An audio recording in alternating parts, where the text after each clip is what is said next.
여러분 안녕하십니까, 김준성입니다. 여러분들 투자에 기술이 필요할까요? 투자할 때 어떤 기술이 필요한 건가요? 다시 말하면 투자에 기술이라는 게 있기는 한 건가요? 이게 질문인데요. 이렇게 얘기하면 되게 두 가지 답이 나옵니다. 하나는 투자하는데 돈만 있으면 됐지 무슨 기술이 필요해, 이런 쪽이 하나 있고요. 또 하나는 길거리에서 붕어빵 장사를 해도 5년 걸리는데 당연히 기술이 필요해, 이렇게 두 가지 답이 나올 거예요. 그러면 이거 답을 해보려고 하면 사실은 먼저 투자가 뭔지, 투자의 성격에 대해서 먼저 생각해 볼 필요가 있는 것 같아요. 또 다시 생각해 보면 투자가 뭔가 생각해 보면 투자란 말이 있고 투기란 말이 있잖아요. 근데 투자는 뭔가 좀 좋은 것 같고 투기는 뭔가 나쁜 것 같이 느껴지잖아요. 영어로 하면 인베스트먼트하고 스페큘레이션이잖아요. 그런데 한국말에는 없는데 영어로는 또 트레이딩이란 말도 있어요. 그래서 트레이더란 말도 있고, 그래서 제가 30년간 트레이더였다 이런 얘기 하잖아요. 그런데 제가 보기에 트레이딩이란 말은 투자와 투기를 같이 보고 다른 것이라고 보지 않고 거기에 거래라는 그 행위에다 초점을 맞춘 말이거든요. 그러니까 트레이딩은 제껴놓으면 이제 투자하고 투기가 남는데, 아까 투자의 기술이 있느냐고 물어볼 때 그 대답을 구하려면 투자와 투기는 다른 것인가 하는 생각을 한번 해볼 필요가 있어요. 투자하고 투기는 다른 건가요? 같은 건가요? 예를 들어서 장기로 하면 투자고 단기로 하면 투기인가요? 그러면 어디서부터가 장기고 어디서부터가 단기입니까? 두 번째는 내 돈으로 하면 투자고 남의 돈으로 하면 투기인가요? 남의 돈 빌린 건 나중에 안 갚아도 되나요? 어차피 갚아야 되는데. 그것도 잘 모르겠고. 그다음에 변동성이 작은 거를 하면 투자고 변동성이 큰 거를 하면 투기인가요? 변동성이 작다고 돈 안 터집니까? 못 맞추면 터지는 거지. 필요한 것을 사면 투자고 필요하지 않은 것을 사면 투기입니까? 필요하지 않은 것도 매번 사는 거 아닌가요? 또 더 쉽게 얘기하면 주식을 사면 투자고 부동산을 사면 투기고 암호화폐 사면 투기입니까?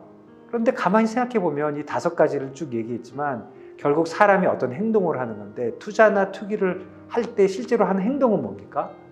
이게 가격이 어떻게 될 것 같아, 그런 예측을 하잖아요. 예측을 하고 행위는 뭐예요? 뭘 사거나 팔죠. 나중에 되팔라고. 그런 게 이제 행위고, 목적은 뭡니까? 너무 쉽죠. 돈 버는 거죠. 돈 버는 거 외에 다른 목적이 있습니까? 투자나 투기를 할 때? 물론 얘기할 수는 있겠죠. 나는 국가와 민족을 위해서 어떤 투자를 한다고. 그거는 좀 이상한 말이고, 결국 목표와 행위가 같으면 같은 일 하는 거 아닌가요? 그러니까 투자와 투기가 목표와 행위가 같기 때문에 저는 같은 거라고 생각을 해요. 결국은 투자와 투기의 차이는 뭐예요?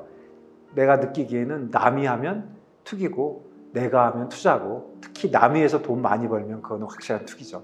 그래서 그렇게 얘기하는 것 뿐이지 실제로는 투자와 투기는 같은 말이다, 이렇게 생각할 수 있습니다.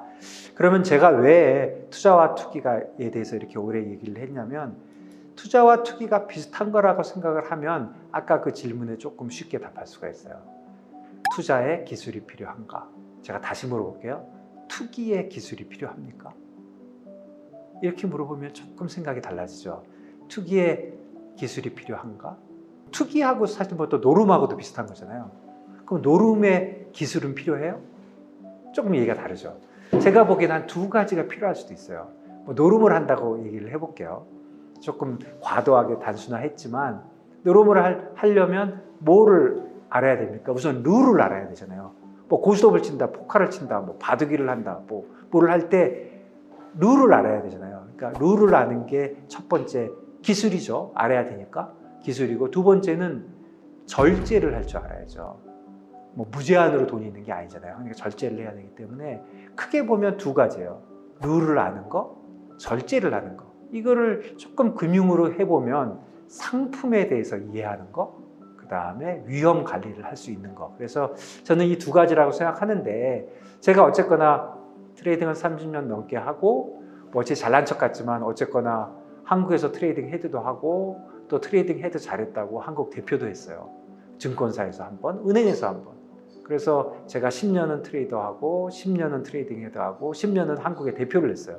그러고 보면 제가 비교적 못한 건 아니잖아요. 제가 물론 아시아 트레이딩 헤드도 못했고 글로벌 뭐 트레이딩 헤드도 못했고 글로벌 CEO는 못했지만 그런대로 뭐 한 30년 일 잘했고 뭐 그걸로 월급 받고 잘 살았고 그걸로 우리 애들 다 키웠고 또 은퇴해서 먹고 살 돈도 뭐 큰 돈은 아니지만 있고 그래서 제가 은퇴를 하면서 가슴에 손을 얹고 생각을 해봤어요. 과연 내가 이렇게까지 했을 때 내가 아는 게 있었나? 내가 뭘 알아서 그래도 운 좋게 이렇게 먹고 살았나? 이렇게 생각을 해보니까 사실 그렇게 많지는 않아요. 예전에 제가 트레이더를 하기 위해서 준비했던 것들 중에 쓸데없는 게 대부분이었고 나중에 지나놓고 보니까 실제로 내가 사용했던 것은 얼마 없어요.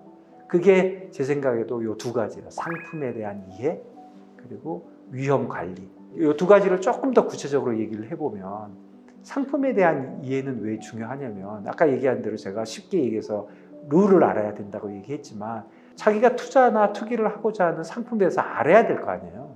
그러니까 그 상품에 대한 이해를 제대로 하는 게 중요하고 두 번째는 위험 관리죠. 상품을 알고 투자를 한다고 해서 매번 맞히는 게 아니잖아요. 올라갈 거라고 생각했는데 내려. 그러고 나면 뭐 쉽게 얘기해서 물타기도 하고 어떻게 하고 하는데 그럴 때 위험 관리를 어떻게 할 것인가 이런 문제잖아요.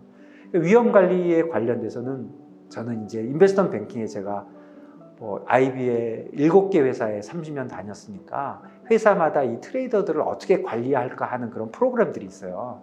그런데 7개 회사 다 굉장히 비슷해요. 그러니까 결국은 오랜 동안 투자를 해서 돈을 많이 벌었던 IB들이 자기네 트레이더들을 어떻게 관리하고 어떻게 교육시키는 거 그런 거를 보면은 위험 관리가 좀 될 수 있다 이런 생각이 들고요. 또 한 가지는 뭐 어떤 게 있냐면 그걸로 충분하지 않은 게 뭐 IB가 그렇게 가르쳐 준다고 하더라도 위험 관리하고 절제는 조금 다르잖아요.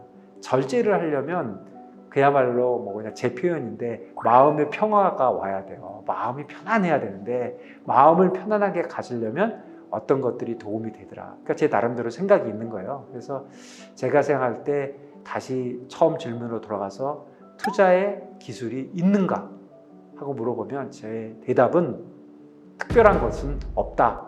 그래도 투자를 할 때 꼭 알아야 될 것은 있다. 그러면 그것은 뭐냐? 그럼 두 가지다. 1번 상품의 이해, 2번 위험 관리 이렇게 얘기할 수 있습니다. 그래서 사실 요거 관련돼서 제가 책을 썼어요. 투자의 기술이라고. 영어로는 트레이딩 스킬을 이렇게 썼는데 상품과 시장에 대한 이해가 한 편이고요. 그다음에 이제 위험 관리에 대해서 IB의 위험 관리가 한 편, 그다음에 이제 마음을 다스리는 게 한 편. 그리고 이제 기왕 썼으니까 실전적인 이슈들 좀 정리하고 해서 4편으로 만들어서 지금 나와 있거든요. 시간 되시면 한번 보시기 바랍니다. 어쨌든 투자에도 기술은 필요하다. 그렇지만 그 기술이 별거 없다. 금방 배울 수 있다. 이게 제 결론입니다.